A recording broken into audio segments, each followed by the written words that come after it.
everyone. Hello. Hello, Dr. Barker. Good morning. My name is Ahmad Hashimi, Director of Communication for RTB Corporation. And today I'll be talking about downward flow of communication. I came across this quotation by Nido Qubein. The organization that can communicate can change, and the corporation that can change is dead.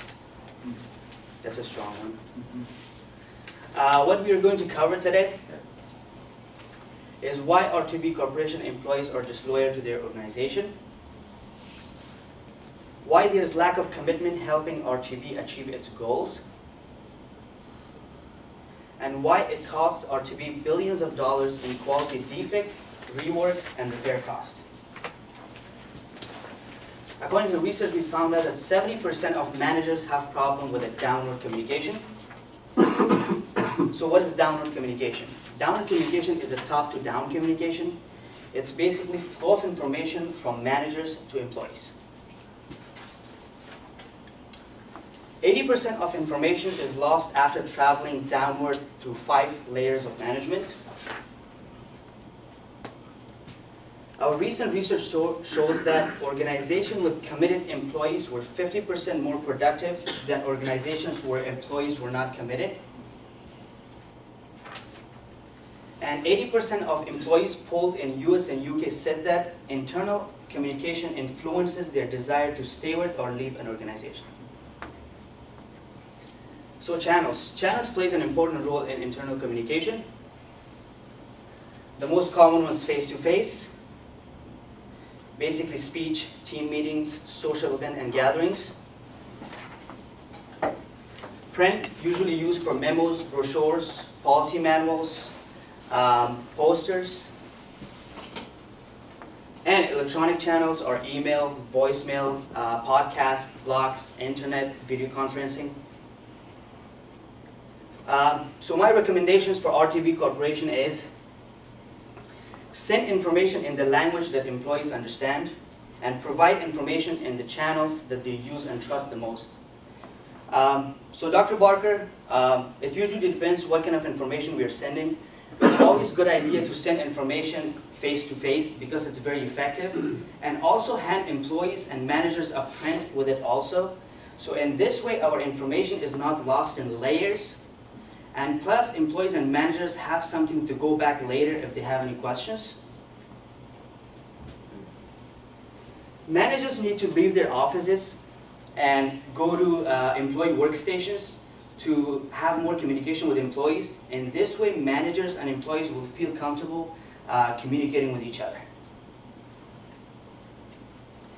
Involve employees in organizational decision making. This is very important. This will build loyalty and commitment. We should recognize our good employees and celebrate our achievements. In this way, and we should make those social events, we should plan some more social events and make those social events more interesting. There are many ways we can make those social events interesting. We can make it interesting by inviting employees and their families. We can start giving awards to employees and managers. This is going to play a good motivational factor also. We can give prizes because to make it interesting, our employees will participate in our social events. Because if our social events are not interesting, then employees will not participate. There's no point of having a social event. So my 5th recommendation is measure and monitor internal communication. Measurement is the key to success, we all know. So the question comes, how do we measure communication? Communication is a process rather than a static variable, so it's very hard to measure communication. But according to recent research, we found that we can measure communication by developing a standardized questionnaires. So we can give these questionnaires regularly to employees and they can fill it out. A good example of these questionnaires are, while working, what percentage of the time do you spend with your subordinates? Put a check under the face that expresses how do you feel about communication in general. And what percentage of the time do you use the following methods? All right, this is a quick summary of what we went over today. We talked about what is downward flow of communication. We discussed some research points. We talked about importance of different channels. And my 5 recommendations. Thank you very much, and I'm here to answer your questions.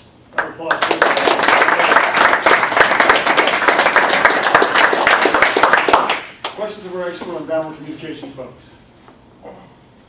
Yes, Dr. Walker. Well, I'm very sad. Your presentation was well done, but my gosh, we're in big trouble, aren't we? Yes, are we? Your original graph showed, what, 70% or something, or 60 or 70% or 80% of our folks are not happy with downward communication. What can we do to start immediately? And your recommendations look like, were they in priority order? Or like the first recommendation, second recommendation, third? Were they priority, or in other words, the most important one was the ranking? Right. I mean, it all comes back to what I was talking about, communication.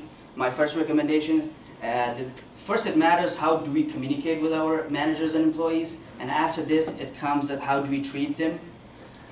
So basically it's a good idea the way we have to communicate in the way that they understand what we are saying, and plus all our information is not lost. So the best way to do it is just have face-to-face communication because it's very effective, and also hand them a print. Basically a summary of your conversations, what you just had. So in this way, they will have something to go back later if they have any questions. And plus, if they pass your information to employees to lower level, so your information is not lost. Again, folks, round of applause for Peter, you're